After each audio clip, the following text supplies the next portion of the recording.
Hello दोस्तों, आज मैं एक्सप्लेन करने वाला हूँ 2008 में आई हॉरर मूवी को। तो चलिए शुरू करते हैं।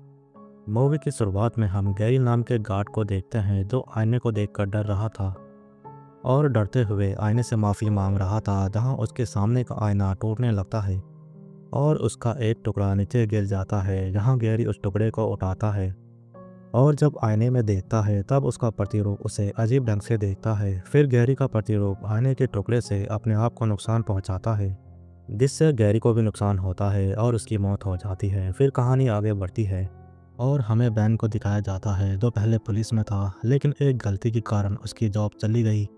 जिसके बाद से बैन अपनी बहन एंजेला के साथ उसके ही घर में रहता था। बैन को एक जॉब की ज़रूरत थी, जिसके लिए वो एंजेलो नाम के सिक्योरिटी ऑफिसर से मिलता है। जहां एंजेलो बैन को सिक्योरिटी गार्ड की जॉब पर रख लेता है। फिर एंजेलो बैन को खाली पड़ी इमारत में ले जाता है और उसे उसका काम समझाते हुए कहता है कि 15 साल पहले इस इमारत में आग लगी थी, जिसमें सब कुछ जलकर खाक हो गया और साथ ही उसमें कई लोग भी मारे गए थे। इसलिए ये जगह रात में और भी डरावनी लगती है। फिर एंजेलो बैन को कॉस्मेटिक सेंटर के आईने दिखाते हुए कहता है कि वो इन आयनों से दूर रहे, क्योंकि पिछला गार्ड इन आयनों को लेकर पागल था। वो हर समय इन्हें चमकाता रहता था। फिर आगे एंजेलो बैन को अपना ऑफिस दिखाता है, जहाँ रात में बैन को अपनी ड्यूटी करनी थी। इसके बाद बैन अपने परिवार से मिलने आता है, जहां वो अपने बेटे माइकल और बेटी से बात कर रहा होता है। वहीं उसकी पत्नी एमी आकर बैन से बात करती है और उसे बिना बताए बच्चों से मिलने को मना करती है, क्योंकि जब से बैन की जॉब गई थी तब से उन दोनों के बीच अनबन शुरू हो गई थी और इसलिए बैन अपनी फैमिली से अलग रह रहा था। फिर इसके बाद बैन रात में अपनी ड्यूटी पर आता है और राउंड मारने के लिए इमारत के अंदर जाता है, जहाँ वो घूमते हुए आईने के पास आता है और यहाँ पर उसे आईने पर एक हाथ की छाप दिखाई पड़ती है। फिर वो गौर से आईने को देखता है, जहाँ उसे कई हाथ के निशान दिखाई देते हैं। ये सब देखकर बैन चौंक जाता है। फिर बैन इमारत के बेसमेंट को भी चेक करने के लिए आता है, जहाँ वो बेसमेंट में पानी भरा देखता है। यहाँ उसके बगल से एक अदृश्य एंटिटी गुजरती है जो ऊपर जाकर दरवाजे को बंद कर देती है। ड्यूटी के बाद बैन अपने घर में मुंह धो रहा होता है, जहाँ वो आईने में अपना बिगड़ा चेहरा देखकर डर से चीख पड़ता है।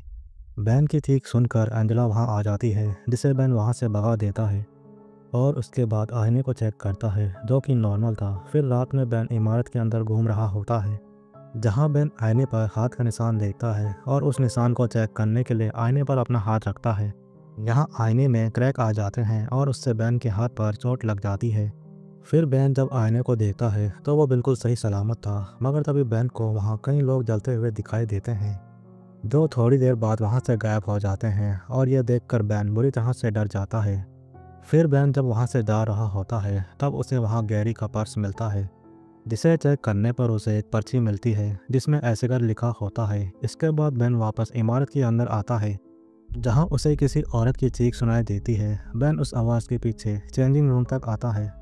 यहाँ उसे औरत की चीख सुनाई दे रही थी, लेकिन उसे कोई दिखाई नहीं दे रहा था।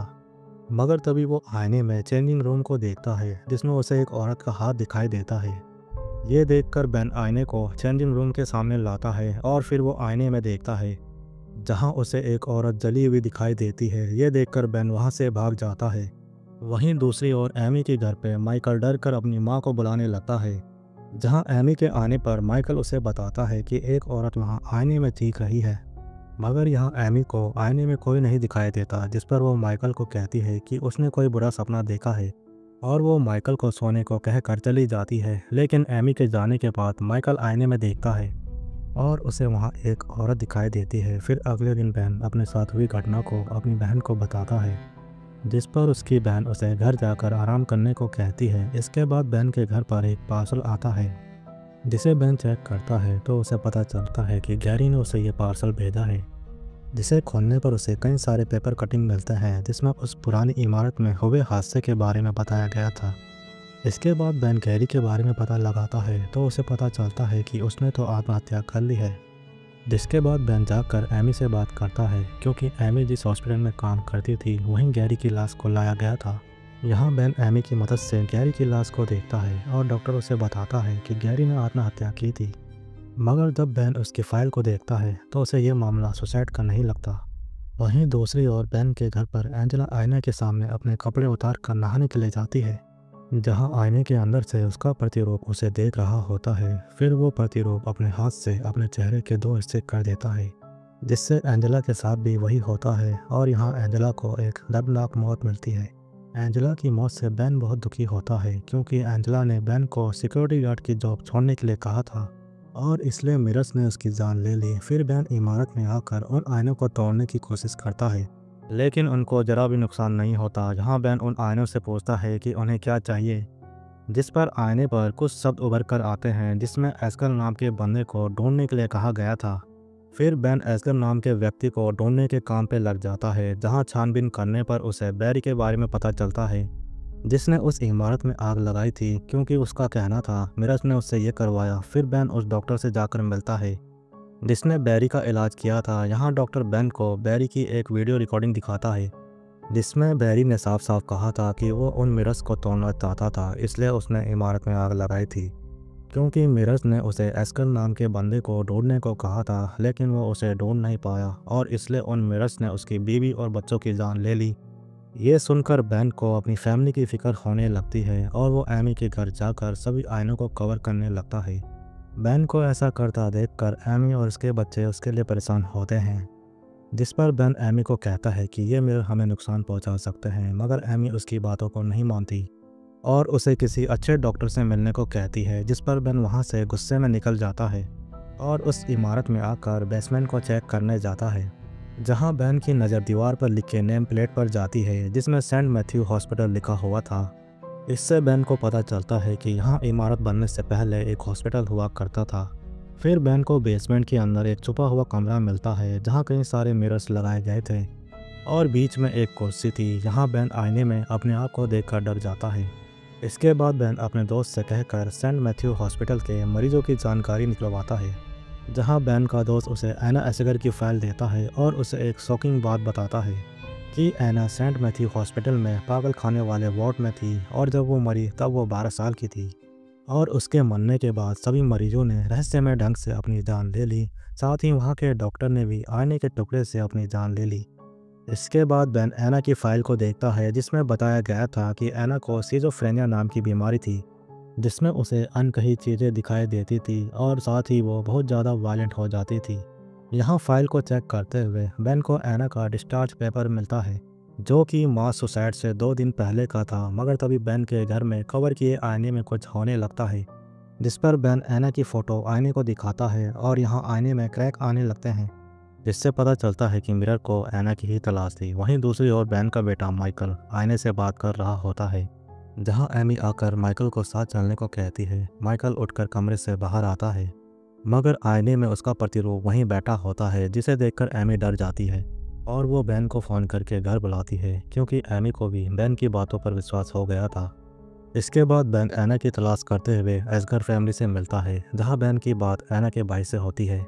यहाँ बेन एना के भाई से पूछता है कि हॉस्पिटल के बाद एना कहाँ गई, जिस पर एना का भाई उसे बताता है कि वो कुछ दिन हमारे साथ रही, लेकिन तभी घर में लगे मिरर के साथ कुछ होने लगा और इसलिए हमने उसे मिरर से दूर रखने के लिए एक मोनेस्ट्री में भेज दिया। इसके बाद बेन उस मोनेस्ट्री में आकर एना से मिलता है और उसे अपने साथ हुई घटनाओं के बारे में बताता है और साथ ही ये भी कहता है कि उसका परिवार खतरे में है।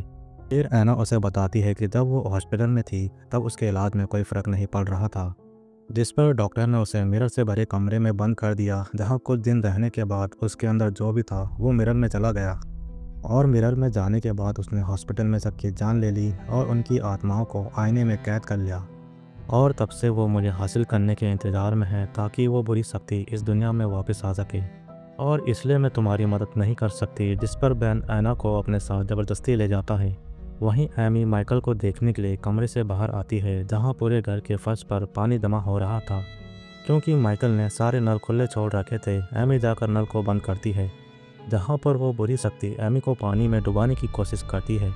एमी बचकर माइकल के पास आती है जो फर्श पर बैठा हुआ था, लेकिन तभी वो बुरी शक्ति माइकल को पानी के अंदर खींच लेती है।